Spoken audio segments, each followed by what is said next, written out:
Mid पे number होगा यहाँ 3/2।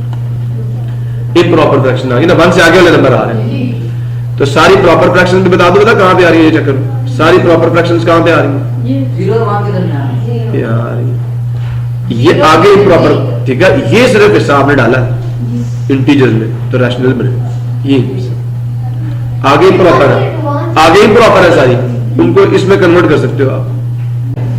तो ये आप कुछ समझ आई कि दुनिया कितनी मजेदार है, मुश्किल नहीं है, कितनी मजेदार है कि बहुत सारी ऐसी चीजें जो आपको आम हालात में नजर ही नहीं आ रही होती है और वो मौजूद होती है। आप कहते थे 0 के बाद फौरन 1 आता है, यही था ना, आज से आपकी जिंदगी थोड़ी सी मजेदार हो। अब आप ये नहीं कहेंगे 0 के बाद 1 आता है, बल्कि आप ये कहेंगे मुझे नहीं पता क्या आता है। देखने बैठोगे तो लाख इतने गिनेंगे निकलेंगे, इतने निकलेंगे कि आप दंग रहे हो। अच्छा ये भी है, तो बेटा कभी कभी हम इंसान अपनी, यही कहूंगा कि कम एबिलिटीज की बेसिस के ऊपर किसी दूसरे को गलत गा रहे होते हैं, लेकिन वो सच बोल रहा होता है। समझ आया, देखने का अंदाज मुख्तलिफ होता है। अजी अगर भी आपने देखा कि आपके नजदीक 0/1 कुछ नहीं था, तो मैंने भी बताया आप उसका हाफ कर लो, 1/2 दरम्यान में आया कि 0 से बड़ा है 1/2 पॉजिटिव नंबर है, लेकिन 1 से छोटा है। तो 0 के बाद 1 नहीं आता, 1/2 भी आ सकता है।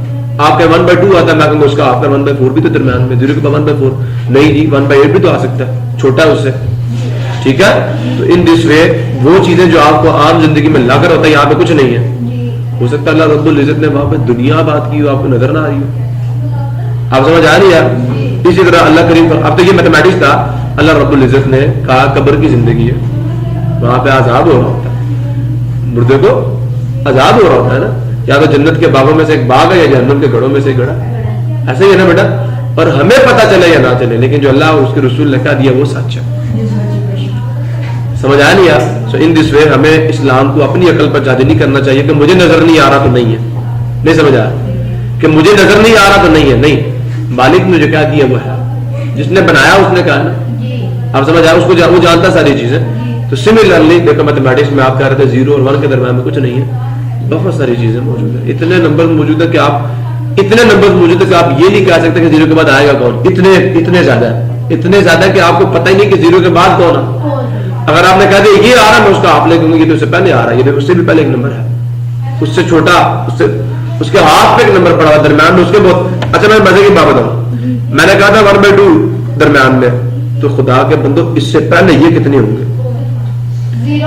ये कितने होंगे, लातादाद है, इनके भी आप कर सकते, हर लाइन का आप कर सकते हो, कोई पकड़ लो।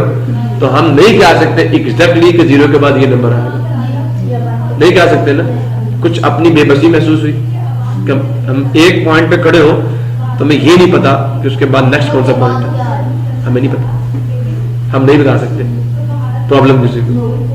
We are not able to tell whether the next number from 0 कौन सा। अगर आप ये कहेंगे, अगर आप बेटा हाफ कैलकुलेट करने का फार्मूला ये, तो एवरेज कैलकुलेट करने का फार्मूला, लेकिन जो हम बात कर रहे हैं, बात यह है कि इंसान कितना बेबस है पता ही नहीं है। पहले समय था 0 के बाद 1 आता है जी, 0 के बाद 1 आता है जी, 1 आता है। तो आज थोड़ा सा पता चला नहीं भाई ये तो अब कुछ और ही हो गया। 0 1 के दरम्यान में तो टुकड़े मौजूद है, फ्रैक्शंस मौजूद है, 1/2 1/4 1/8, ये सारे किधर जाएंगे, दरम्यान में तो है। और कितने हैं नहीं पता, ये भी नहीं पता कि 0 के बाद नंबर कौन सा है, एग्जैक्ट 0 के बाद क्या है नहीं पता। अगर किसी ने कहा कि 0 के बाद ये 1/1 मिलियन जैसे कहा था, मैं कहूंगा उसका हाफ का दरम्यान में एक नंबर दरम्यान में आएगा और दरम्यान में लातादाद हो गए, तो हाफ में अगर उसका तीसरा हिस्सा ले ले, उसका 100वां हिस्सा ले ले। मैंने हाफ किया था ना, तो 0 को मेरे बाप गौर से सुन, 0 + 1 किया, उसका चौथा हिस्सा ले ले, तो क्या आएगा 1/4। 0 + 1 1 × 1/4।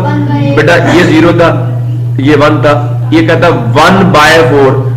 कितने हिस्से करने हैं डिस्टेंस के 4, वो भी बराबर 1 2 3 और 4, ये वाला पॉइंट है, वो तो मैंने भी आधा किया करना सिखा था ना, ये वाला चौथा। आप 1/8 करें तो 0 और 1 करे, यहां पॉइंट आएगा कहीं, 1/100 करें और ज्यादा करीब इसके पॉइंट आएगा, ये तो मैं हिस्से निकालने की बात कर, अब मैं सिर्फ 1/2 से डिवाइड सिर्फ हाफ की बात कर रहा हूँ। तीसरा हिस्सा भी किसी चीज का होता है, 100वां हिस्सा भी हो सकता है। हिस्से किए जा सकते हैं, नहीं किए जा सकते। आप कहते हैं 0 के बाद फलाना नंबर है, मैं कहता हूँ उस नंबर के हिस्से बनाऊं, उस नंबर का जो 100वां हिस्सा होगा वो तो उससे पहले ही होगा, वो तो उससे छोटा होगा, तो वो तो 0 1 के दरम्यान में आएगा।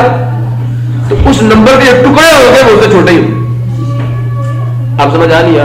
तो you are not able to tell which number is next to the 0, which number is before the 1 and next to the 1। 1 से पहले क्या होगा, 1 के बाद क्या होगा। 1 जहां हो उधर ही रहो, उससे आगे क्या है, उससे पीछे क्या है, अल्लाह।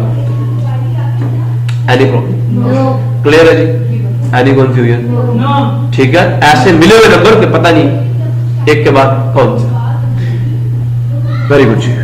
रियल नंबर को समझ आया या नहीं आया? अच्छा, ये मैंने क्या किया था, 1 किसी पॉइंट का नाम रखा था, 0 किसी पॉइंट का नाम रखा था, और दरम्यान में पॉइंट निकालता जा रहा हूँ, नाम देता जा रहा हूँ, पॉइंट निकालता जा रहा हूँ, नाम देता जा रहा हूँ, देता जा रहा हूँ ना। अगर मैं ये पॉइंट बना बना बना बना बना बना बना बना बना बनाता जाऊं, एक लाइन बनेगी नहीं बनेगी? और हर पॉइंट का एक नाम होगा, किसकी शक्ल में, नंबर की शक्ल में। हर पॉइंट को एक नंबर दिया होगा, हर पॉइंट को एक लाइन बनेगी। बेटा ऐसी लाइन को नंबर लाइन कहते हैं, नंबर लाइन कहते हैं। वो लाइन जिसके हर पॉइंट के साथ एक रियल नंबर एसोसिएटेड हो, जुड़ा हुआ। तो रियल नंबर ऐसे खूबसूरत नंबर है, इतने बड़े नंबर है कि आपको जैसे ये नहीं पता कि लाइन पर एक पॉइंट के बाद कौन सा पॉइंट आता है। तो आप अगर लाइन पर मौजूद हर पॉइंट को एक नंबर असाइन करना चाहते तो रियल नंबर काफी होंगे। रियल नंबर ऐसे खूबसूरत नंबर है जैसे एक पॉइंट से दूसरा पॉइंट जुड़ा हुआ होता है लेकिन पता नहीं कौन सा। तो रियल नंबर जो है अगर उनको किसी लाइन पर अरेंज कर दिया जाए, किसी लाइन पर किया जाए और ऐसे अरेंज किया जाए कि हर पॉइंट को एक रियल नंबर मिले, तो जो लाइन बनेगी उसे क्या कहते हैं, नंबर लाइन। ठीक है बेटा, अब मेरी बात सुनो, आपने क्या करना है, नंबर लाइन के बारे में बात देखो, बात गौर से सुनना। तो नंबर लाइन पहली बात डेफिनेशन क्या है नंबर लाइन की? ये तो सबको क्लियर है कि 0 और 1 के दरम्यान में नंबर जाए, 0 और -1 के दरम्यान में नंबर जाए। ठीक है, 0 और 1/2 के दरम्यान में नंबर जाए। 0 के बाद क्या नंबर है किसी को पता नहीं है? समझ आ गया? कुछ मैथमेटिक्स अच्छा हुआ ही नहीं हुआ। अब बेटा याद रखना, एक ऐसी लाइन जिसके ऊपर रियल नंबर्स को अरेंज किया गया हो अकॉर्डिंग टू सम स्केल, किसी पैमाने के मुताबिक। समझ आया नहीं यार? क्या आपने कहना है 0 से इतने डिस्टेंस पे 1 है, ये आप कह सकते हो। ठीक है, फिर बाकी सारे नंबर ऑटोमेटिकली अरेंज हो जाएंगे। समझा? हर नंबर का 0 से स्पेसिफिक डिस्टेंस है या नहीं है? आपने 0 से हर नंबर को एक स्पेसिफिक डिस्टेंस दे के नाम देना। एक पॉइंट को आपने 0 का नाम दे दिया। ठीक है, अब जो नेक्स्ट नंबर आएगा वो या तो 0 से बड़ा होगा या 0 से छोटा। समझ आया नहीं यार? अब नंबर लाइन है, मेरी बात गौर से सुन लो। पहले डेफिनेशन में मैं लिखूंगा, ये आपकी एक लाइन है। देखो बेटा, ये लाइन है। मैंने याद रखना, नंबर लाइन बनाने के लिए बेटा आपने किसी एक पॉइंट को आर्बिट्रेरली जिधर जी चाहता, किधर लगाऊं 0, किधर लगा दूं? अपनी मर्जी से किसी पॉइंट को 0 का नाम देना और उसको क्या कह देना, ओ, उसको ओरिजिन कह देना। ठीक है जी। अब इसके बाद बेटा आपने किसी दूसरे पॉइंट को जो नंबर देना ना, नाम देना इन द फॉर्म नंबर, वो स्केल के जरिए से दिया जाएगा। किसी एक पॉइंट से आपने शुरू करना और उसको 0 असाइन करना। क्या असाइन करना? आपने कहना इसका मतलब कुछ नहीं। अब या चीजें उससे बड़ी होगी या उससे एक वैल्यू को आपने कह देना यार ये ऐसा लेवल है जिसको मैं मान रहा हूं कि ये 0 है। अब जो उससे बड़े होंगे वो उससे आगे आएंगे राइट साइड पे, जो उससे छोटे होंगे वो किससे किधर आएंगे, लेफ्ट साइड पे। समझ आया नहीं? जो बड़े नंबर होंगे वो राइट साइड पे, जो छोटे होंगे वो लेफ्ट साइड पे। प्रॉब्लम किसी को? अच्छा जी। सो बेटा नंबर लाइन बनाने के लिए पहली चीज, पहले मैं डिफाइन कर दूं नंबर लाइन को, a line on which real numbers are arranged according to a suitable scale.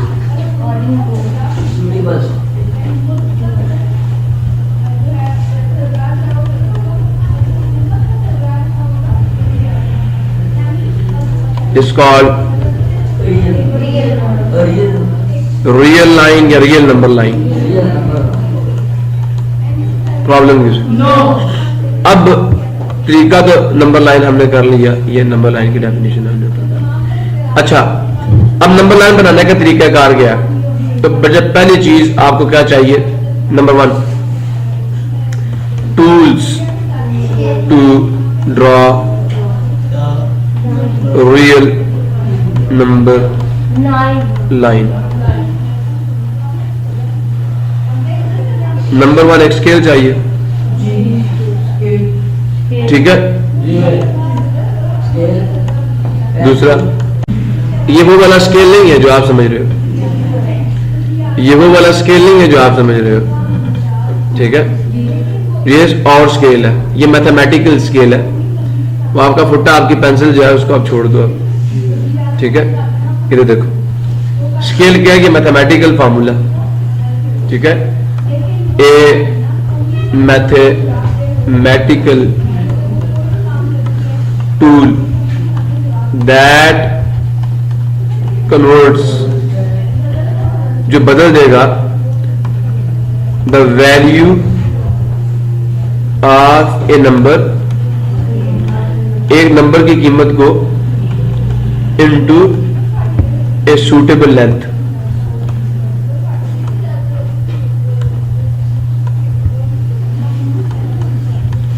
Problem किसी को क्या मतलब है? क्योंकि बेटा ये लाइन है, इसके ऊपर लंबाई है, आपने 0 से स्पेसिफिक डिस्टेंस पे किसी एक नंबर को रखना। देखो ना, पॉइंट है ना अरेंज है लाइन पे, तो हर नंबर का 0 से क्या होगा? स्पेसिफिक डिस्टेंस होगा। समझ आ नहीं यार?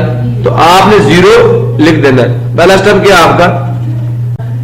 फिर ड्रॉ ए लाइन, ठीक है, एंड असाइन, नाम दे दीजिए असाइन 0 वैल्यू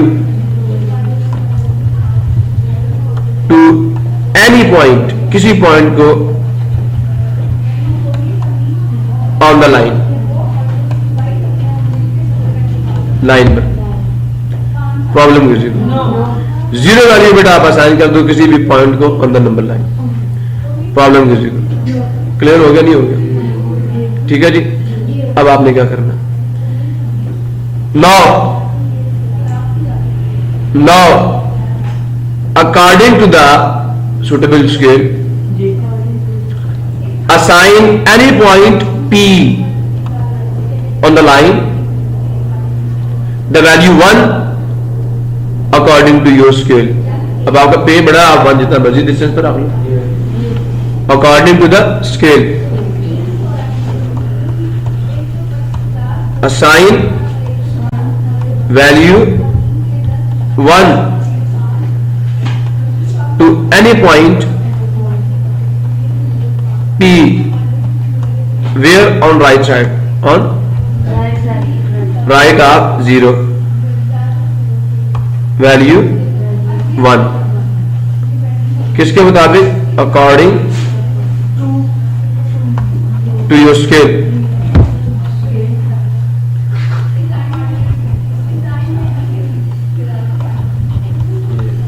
ठीक है जी। मैं स्केल का लिखता हूं यहां पे, मैं कहता हूं कि 0 से 1 सेंटीमीटर के फासले पे जो पॉइंट हो उसको 1 कह दो, ठीक है। समझ आया नहीं यार? तो मैं कहूंगा 1 यूनिट मतलब 1, 1 मिनट यार, 1 मिनट, तो 1 unit is equal to 1 centimetre. अच्छा देखें, आपने कहा 1 सेंटीमीटर, 0 साइन कर दिया, आपने कहा 1 centimetre is equal to 1 unit, आपने 1 साइन कर दिया। अब 1 के बाद 2 कहां पे होगा? अगर 0 से 1 का डिस्टेंस कितना है? 1 सेंटीमीटर। तो 2 का कितना होगा? 2 का 2 चला, दोनों साइडों पे 2 मल्टीप्लाई करते हैं, यहाँ पे 2 आ जाएगा, यहाँ पे 2 आ गया। इसको किसी और नाम, किसी और पॉइंट का नाम दे दो, क्यों क्या दे। इसी तरह अगर मैं इतना ही डिस्टेंस इसके आगे ऐड कर दूं तो 3 आ जाएगा, 4 आ जाएगा। आपने नंबर असाइन कर दिए, नहीं कर दिए। अब अगर आपने पीछे जाना तो जितना 1 का 0 से डिस्टेंस उतना -1 का होगा, जितना 1 बड़ा मैग्नीट्यूड तो -1 का भी उतना ही होगा, वो यहाँ पे डाल दो। 1 सेंटीमीटर के फासले पे, उसको कोई नाम दे देना।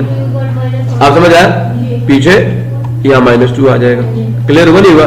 तो ये आपने यूनिट लेंथ जो डिफाइन किया है ना, अब इससे जो आगे नंबर होगा उसका बॉन्ड से फासला इतना ही होगा। ठीक है? अब जो आप जितने भी आपके इंटीजर्स हैं वो एक दूसरे से कितने फासले पे होंगे? 1 सेंटीमीटर। आप समझ आया? अब बाकी बेटा 1 सेंटीमीटर का आपके 1/2 आएगा। अब उसका थर्ड 1/3 आ जाएगा। 1/3 सेंटीमीटर पे 1/3 होगा, 1/8 सेंटीमीटर पे 1/8 होगा। तो क्योंकि आपको पता है जो जीरो वाला पॉइंट है नंबर लाइन पर बाकी जितने भी पॉइंट्स है हर पॉइंट का जीरो से एक स्पेसिफिक डिस्टेंस है।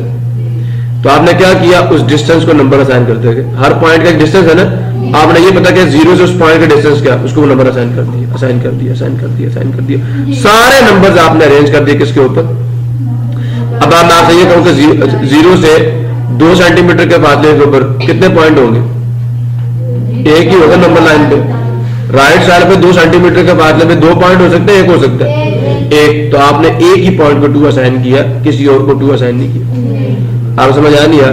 तो in this way the numbers are arranged on the number line.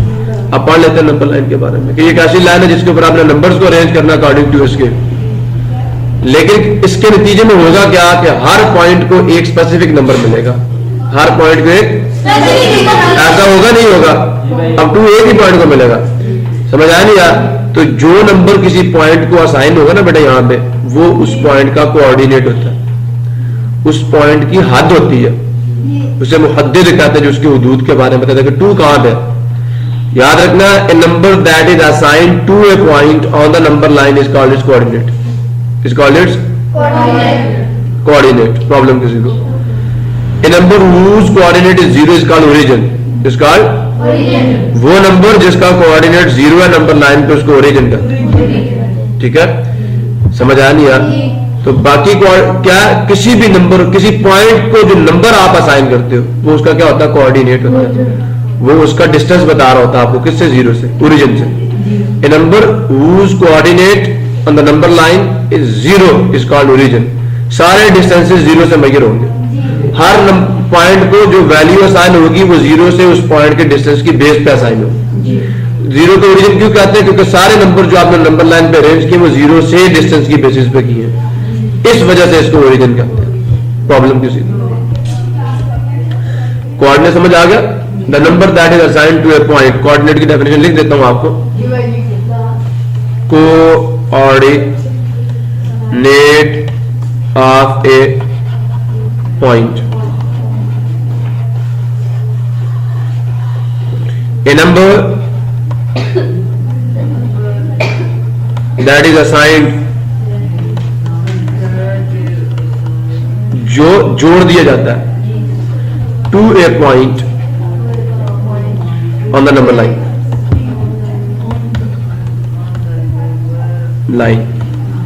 is called coordinate of point. Point ये हमें बताएगा क्या? एम क्या होता है इसका? द कोऑर्डिनेट ऑफ पॉइंट, किसी भी पॉइंट का जो कोऑर्डिनेट होगा, net of point on number line, क्या बताएगा बेटा? ऑन नंबर लाइन वो बताएगा मैं क्या? कोऑर्डिनेट में क्या बताएगा? शोज, वो बताएगा, दिखाएगा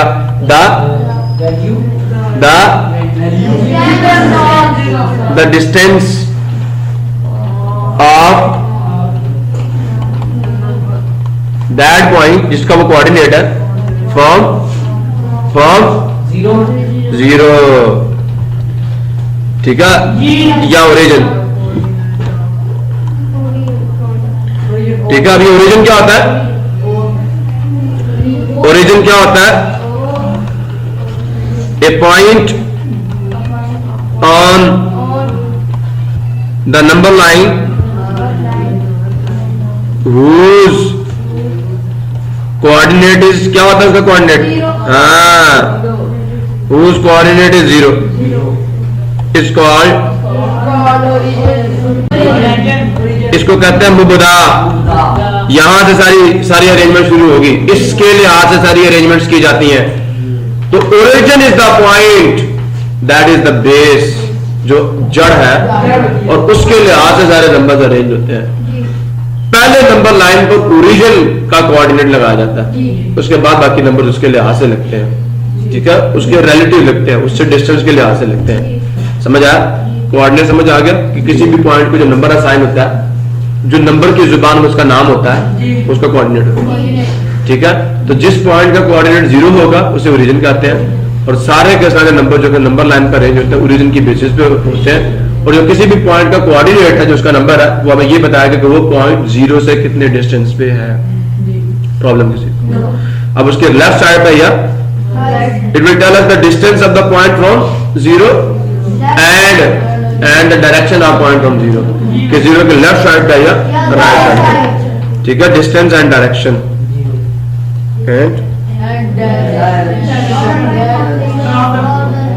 of that point from 0. If the sign is positive तो वो नंबर 0 के राइट साइड पे होगा, the sign is negative left side. अगर पॉजिटिव होगा तो 0 से बड़ा होगा, नेगेटिव होगा 0 से छोटा होगा। समझ आया नहीं यार? तो ये बातें याद रहेंगी, क्लियर हुआ? अच्छा जी, नेचुरल नंबर नजर आ रहे हैं। Number 1 2 3 which are used for counting certain objects are called natural numbers, are positive integers. The set of natural numbers is denoted by capital and given to you. Clear हो गया? सारा पढ़ लिया ना? whole numbers का if we include 0 in the set of natural numbers, then resulting set is set of whole numbers, that is denoted by capital W.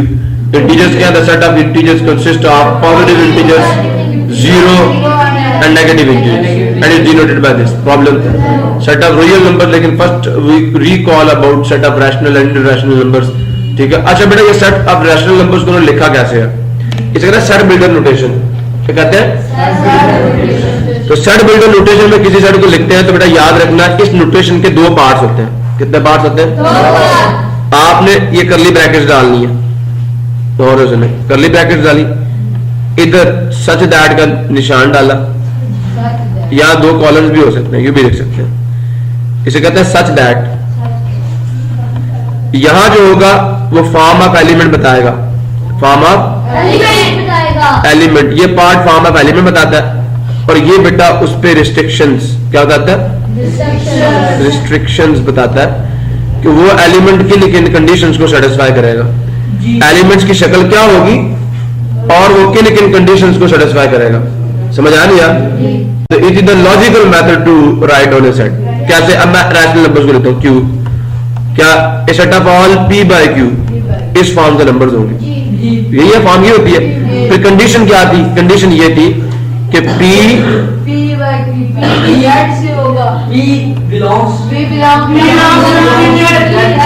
और q दोनों z से होंगे, and q does not equal to 0, और p और q का GCD क्या होगा?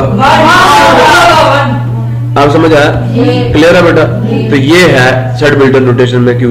हाँ, मैं क्यू प्राइम लिखूं, ठीक है। अच्छा, इसको यू भी लिख सकते थे, क्यू को, Q is a set of all x, वो सारे के सारे नंबर्स एक्स के एक्स पी बटा क्यू फॉर्म में लिखा जा सके। पी और क्यू क्या हो? जेड हो, इंटीजर में से हो, नॉट 0 हो, और सारी बातें एक में डाल दी, तो ये बेटा इस तरह लिखा जा सकता है। अब जरा, ठीक है। तो ये देखो जो मैंने यहाँ आपको बताया था, ये पहला, वैसे आप इसको यूं भी लिख सकते हैं, सेट ऑफ ऑल एक्स, सारे वो नंबर्स एक्स, इस फॉर्म के नंबर, लेकिन एक्स पे क्या कंडीशन है कि एक्स पी बटा क्यू फॉर्म में हो, पी और क्यू क्या हो? इंटीजर्स हो, ठीक है। फिर क्यू 0 नहीं होना चाहिए, और फिर पी और क्यू का जीसीडी क्या होना चाहिए? 1 होना चाहिए, ये कंडीशन है। इर्रेशनल क्या होंगे? वो सारे के सारे नंबर, पढ़ो जरा, जो कि p बटा q फॉर्म में ना लिखे जाते, p और q इंटीजर्स होंगे। समझ आया नहीं यार? क्यों नहीं लिखे जा सकेंगे? क्योंकि अगर p इंटीजर ना हुआ तो नहीं लिखा जा सकता, ठीक है ना। मतलब वो नंबर जो बटे की फॉर्म में ना लिखे जा सके, लेकिन यहां पे p और q का अगर बटे की फॉर्म में लिखे तो p और q किसको शो कर रहा था? इंटीजर्स को। q 0 नहीं होगा, और ये दूसरी कंडीशन भी होती है। यहां पे किसी बच्चे को प्रॉब्लम हो, क्लियर है? इसकी नोटेशन क्या है? अच्छा बेटा, यहां पे किसी को प्रॉब्लम हो, क्यू समझ आ गया? क्यू प्राइम में वही करना, लेकिन जहां इक्वलिटी थी कि वो पी बाई क्यू की फॉर्म में होगा, आपने कहना नहीं होगा, सब बाकी कंडीशन नेगेट हो जाएगी। अच्छा, अब एक ऐसा सेट बताऊं, आप रैशनल की बड़ी एग्जांपल दे सकते हो, दे सकते हो ना, सारा सेट ही रैशनल है, सारी बटे वाले नंबर रैशनल है। इरैशनल की एग्जांपल्स आपको पता, पूरा सेट ना बता दूं। देखो बेटा, याद रखना बाप ने कि बेटा जी आपके जितने भी प्राइम नंबर्स हैं, कितने, अदर गौर से सुनना वालों ने, सारे तैयार हो, ऑल प्राइम्स हो गए जिन्हें हम कहते हैं पी, ठीक है। अब ये बता रहा हूं, याद रखना, अब गौर से सुनना, the square root of all prime numbers are irrational numbers. क्या मैंने कहा? स्क्वायर रूट से सुनना, आपके पास एक नंबर है स्मॉल पी जो कि प्राइम है, कैपिटल पी से बिलोंग करता है, प्राइम नंबर से, ठीक है। तो बेटा then if P for all P, ये कहते फॉर ऑल पी जो प्राइम है, याद रखना जो स्क्वायर रूट ऑफ पी होगा वो किससे बिलोंग करेगा? इरैशनल से। किससे? इरैशनल नंबर से। उसके बाद वो कंपोजिट नंबर, एक तो ये हो गया, अब स्क्वायर रूट 2 लो प्राइम है, स्क्वायर रूट 3 लो प्राइम है, स्क्वायर रूट 5 लो प्राइम है, स्क्वायर रूट 9 लो नहीं यार, वो थोड़ा प्राइम नंबर है। आप जरा गौर से सुनना, आप जरा गौर से सुनना कि बेटा आपके वो कंपोजिट नंबर्स, आपके वो कंपोजिट नंबर्स जो परफेक्ट स्क्वायर ना हो, मैं आपको बताता हूं मैं क्या बात कर रहा हूं। परफेक्ट स्क्वायर की पहले डेफिनेशन देख लो। Perfect square, a number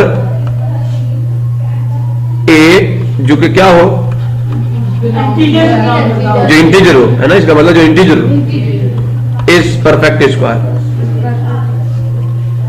square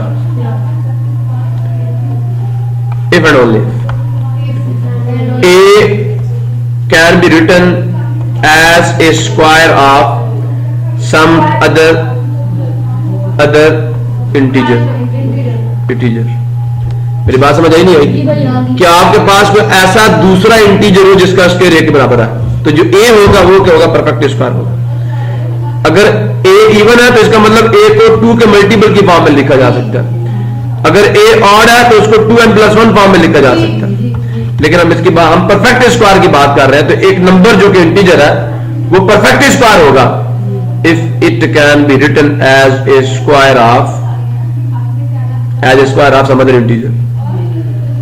अब आपने चेक करना, एक नंबर चेक करते हैं जी, कोई बंदा कहता है चेक कर 2 जो है ये परफेक्ट स्क्वायर है या नहीं है। 2 इज,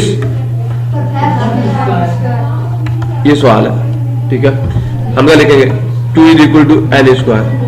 अब स्क्वायर को खत्म करने के लिए क्या करना पड़ेगा? पावर लेनी पड़ेगी बटे वाली, 1/2 पावर लेनी पड़ेगी, मतलब स्क्वायर रूट लेना पड़ेगा। तो कहना taking second root, second square root, second root है, सेकंड रूट का मतलब आपने पावर 1/2 लेनी है, ठीक है। सेकंड रूट का तो 1/2 पावर, सेकंड पावर का होगा तो 2 आएगी पावर। तो क्या था? n स्क्वायर था, उसकी पावर 1/2 आ गई। अब बेटा क्या हुआ, यहां पे ये मल्टीप्लाई हो जाएगा, ये स्क्वायर रूट 2 आ गया, ठीक है। तो ये से काट गया, अब ये स्क्वायर रूट 2 है। मुझे बताओ ये इंटीजर, ये इंटीजर से बिलोंग करता है? नहीं करता। इसका मतलब जो 2 है वो परफेक्ट स्क्वायर नहीं है। चलो एक और नंबर दे, इधर देखो, हमारे पास 4 है जी, तो चलाते हैं इसको solution. Put 4 is equal to N square, check करना ना, ठीक है। तो क्या मैं लिख सकता हूं, पहले 4 के फैक्टर बनाओ, तरीका का पहला स्टेप ये होता है।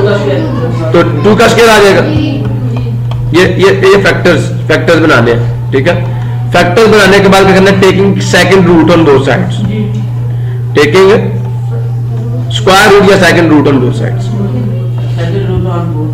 ऑन बोथ साइड्स ले लिया। ये दिस इज एन स्क्वायर, देखो ये आ गया। सेकंड रूट का मतलब 1/2 पावर लेंगे, पावर अप्लाई करेंगे, पावर से पावर मल्टीप्लाई होगी ना। अच्छा बेटा एन के आगे 2 क्या इंटीजर है या नहीं है? This implies that 4 is perfect square. ठीक है 4 इज परफेक्ट स्क्वायर। 5 को चेक करेंगे, पुट करेंगे एन स्क्वायर, स्क्वायर रूट लेंगे तो स्क्वायर रूट ऑफ 5 आएगा। इसका मतलब 5 परफेक्ट स्क्वायर नहीं है। अब मेरे पास एक कंपोजिट नंबर है 6, 6 कंपोजिट है, प्राइम नहीं है। 6 क्या कंपोजिट है, क्या करना जी परफेक्ट स्क्वायर आए नहीं है। आप पुट करें 6 को एन स्क्वायर या N square is equal to 6, taking second power on both sides, यही आएगा ना। इसके फैक्टर्स वाली बात क्या होंगे 2 मल्टीप्लाई 3, सेकंड पावर दोनों साइडों पे ले ली तो क्या आ जाएगा 2 मल्टीप्लाई 3, दोनों की पावर 1/2 यहां पे भी आ जाएगा और यहां पे भी क्या आ जाएगा पावर 1/2। समझ आ रहा है या नहीं आ रहा है? तो बेटा पावर दो, तो इसकी पावर 1 है, इसकी 1 है, तो पावर से मैंने यहां जाके मल्टीप्लाई कर दिया। ठीक है ये तो क्या काटे, तो एन की क्या वैल्यू आगे तरह चेक करना, 2 की पावर 1/2, 3 की पावर 1/2। अब ये तो प्राइम नंबर है तो square root 2 multiply square root 3, ये ना इसकी रेडिकल फॉर्म ये है। ठीक है अब मुझे ये बताओ ये जो नंबर आएगा, हम इसको यूं भी लिख सकते हैं, मेरी बात इधर से मैं अगर लिखता ना इसको तो उससे इसका किसी का स्क्वायर नहीं है तो अंदर 6 की पावर ये डाल सकते थे हम लोग, ये परफेक्ट स्क्वायर नहीं ना 6, तो ये भी बेटा क्या है इर्रेशनल नंबर। प्रॉब्लम किसी को तो आपके वो कंपोजिट नंबर जो क्या हो परफेक्ट स्क्वायर दोनों के स्क्वायर रूट्स, जो अब एक कंपोजिट 9 है वो परफेक्ट स्क्वायर है, 3 का स्क्वायर है ना, तो उसका स्क्वायर रूट जो होगा वो रैशनल होगा। 9 का स्क्वायर रूट क्या 3 है, 9 का स्क्वायर रूट 3 है तो वो तो रैशनल है ना। तो याद रखना वो कंपोजिट नंबर जो परफेक्ट स्क्वायर ना हो। लिख देता हूं आपको 6 परफेक्ट स्क्वायर नहीं है, 2 बेटा प्राइम है ना, प्राइम को तो पहले कहा दिया था। तो कंपोजिट नंबर में बात की है हमने, कहा प्राइम हो उसका स्क्वायर रूट हो क्या irrational, square root of composite number हो बट नॉट कंपोजिट नंबर है लेकिन बट नॉट क्या ना हो हाँ वो परफेक्ट स्क्वायर ना हो, उसका स्क्वायर रूट लोगे वो भी क्या होगा इर्रेशनल। तो 2 बड़ी क्लासेस मैंने आपको बता दी इतने बड़े बड़े सर से। ठीक है बाकी बेटा आपका नंबर जो पाई है ना, अब बहुत सारे बच्चे कहेंगे भाई ये तो 22/7 होता है, नहीं बेटा ये 22/7 नहीं है। ये असल में ये मैं आपको इसकी डेफिनेशन बताता हूं कि बेटा आपको कल मैंने बताया था कि एक सर्कल जो होता है उसका डायमीटर क्या होता है, सेंट्रल कॉर्ड जो से विड्थ कहते हैं डायमीटर है ना। अब देखो यहां से यहां तक रेडियस हुआ और यहां से यहां तक भी क्या रेडियस, तो ये डायमीटर है वो 2 टाइम रेडियस के बराबर होता है। ये भी r ये भी r प्लस r 2r हो गया। अच्छा बेटा और सर्कमफ्रेंस का फार्मूला क्या था 2πr। ठीक है बेटा याद रखना जो पाई है ना असल में ये नंबर है, गौर से सुनना ये जो पाई है ना पाई, अगर आप सर्कल के डायमीटर को तो सर्कल के सर्कमफ्रेंस को उसके डायमीटर पे डिवाइड करो। सर्कल का सर्कमफ्रेंस क्या था, सर्कल की लंबाई, ये जो किनारा इसकी लंबाई सर्कमफ्रेंस था वो 2πr होता है, जो डायमीटर है वो 2r होता है। r से r कटा 2 से 2 कटा आंसर क्या आ गया पाई। ये जो पाई है ये एक ऐसा नंबर है that is the ratio between the circumference and diameter of a circle. ठीक है पाई क्या है, pi is the ratio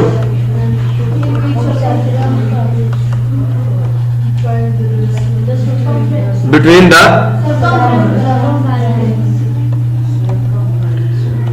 circum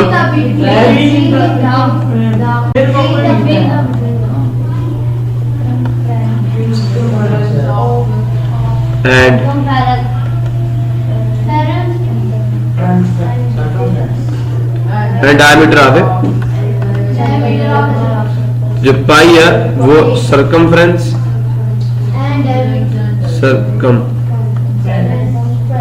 divided by diameter इसके बराबर होता है। ठीक है बेटा ये तो ये बेटा 22/7 नहीं आता बल्कि 22/7 के करीब है ये इर्रेशनल नंबर, ये याद रखना है। मैक्सिमम बच्चे यहाँ आके कहते हैं तो जब सर्कमफ्रेंस की लंबाई को डिवाइड करें डायमीटर पे तो ये कैसा नंबर आता है जो मैं इंशाल्लाह आगे आज जाके आपको बताऊंगा। डेसिमल फ्रैक्शंस के टाइप्स है, एक रिकरिंग है, एक नॉन रिकरिंग है। एक टर्मिनेटिंग एक नॉन टर्मिनेटिंग। तो टॉक अबाउट दैट के वहां से फिर आपको मेरी बात सही समझ आएगी, पाई कैसे इर्रेशनल नंबर। अच्छा देखें प्रॉब्लम किसी को, इर्रेशनल नंबर है पाई, उसके बाद बेटा एक आइलर नंबर है। कौन सा नंबर? आइलर नंबर है ये ई, ये बराबर होता है limit n tends to 0 1 + 1 / n raise to the power n। अब ये मैंने क्या बात लिख दी है, फिलहाल आप छोड़ दो इसको, ये आइलर नंबर है। ये भी क्या होता है इंशाल्लाह हम लॉगरिथम के चैप्टर में जाकर मैं आपको बताऊंगा ये क्या है। सिर्फ एक ये नंबर है जिसकी वैल्यू 2 पॉइंट समथिंग, ठीक है 718 कुछ इस तरह की इसकी वैल्यू है। तो ये जो नंबर है ये भी इर्रेशनल है। एक आपका कौन सा नंबर पाई और दूसरा ई, आइलर नंबर, ये दोनों इर्रेशनल है, रैशनल नहीं है। रैशनल नहीं है। क्यों नहीं है? क्योंकि बेटे इनकी जो डेसिमल फॉर्म है वो नॉन रिकरिंग है। क्या? नॉन रिकरिंग डेसिमल फॉर्म वाले जो नंबर होते हैं वो रैशनल होते हैं। वो क्या होता है? तो विल टॉक अबाउट दिस, इंशाल्लाह आपको मजा आएगा समझने का, क्योंकि मैं बहुत सारी चीजें मैं पहले आपको समझा चुका हूँ। तो कल इंशाल्लाह थोड़ा सा लेक्चर करके हम इसको भी फिनिश करें, ठीक है। देखो for example √2 √3 pi E R all irrational number, the union of the sets of irrational and irrational number is known as the set of real number, denoted by capital R। अब बेटा ये बता रहा है, देखो रैशनल्स को लिखा जा सकता है p/q फॉर्म में, इर्रेशनल को दोनों में कुछ कॉमन होगा, रैशनल और इर्रेशनल में दोनों में कुछ कॉमन होगा। तो एक ऐसा नंबर बता दो रैशनल भी हो और इर्रेशनल भी हो, नहीं होगा ना। कोई ऐसा नंबर जो रैशनल भी हो और ये बटे की फॉर्म में भी लिखा भी जा सके, ना भी लिखा जा सके, ऐसी बात नहीं ना होगी। तो बेटा ये इसका मतलब है कि रैशनल और इर्रेशनल नंबर में कुछ भी कॉमन नहीं है, दोनों में कुछ भी कॉमन नहीं है। अगर एक नंबर रैशनल तो वो इर्रेशनल नहीं हो सकता। इसका मतलब ये if a number is rational then it will not be irrational, it will not be irrational, irrational, ठीक है बेटा। या मैं ये कहता हूं if a number belongs to Q then वो कभी भी क्यू प्राइम से बिलोंग नहीं करेगा, ये मतलब है इसका। दोनों में कोई कॉमन एलिमेंट्स नहीं होते, इसके ना इंटरसेक्शन, इंटरसेक्शन मतलब दोनों के कॉमन एलिमेंट, खाली सेट है ये, इसका मतलब इसमें कुछ भी नहीं आएगा, खाली सेट आएगा, दोनों सेट डिसजॉइंट है। आप समझ आ लिया? ये दोनों आर के सब सेट है, आर इन दोनों के मिलने से बनता है, लेकिन इन दोनों में कुछ भी कॉमन नहीं है। अगर एक नंबर रैशनल है वो इर्रेशनल नहीं होगा, जो इर्रेशनल है वो रैशनल नहीं हो सकता। लो जी, ये बेटा इंशाल्लाह कल डायग्राम से हम शुरू करेंगे और depiction of real numbers on the number line, ये कल हम देखेंगे ये क्या है। फिर मैं आपको बताऊंगा इर्रेशनल नंबर्स को नंबर लाइन पे, मींस √2 जो है उसको नंबर लाइन पे किस तरह शो करना है, हम इसकी बात करेंगे। इसी के साथ आज हमारा लेक्चर जो हम उसे खत्म करते हैं। अल्लाह को खुश रखे, बाद रखे, फीमान अल्लाह।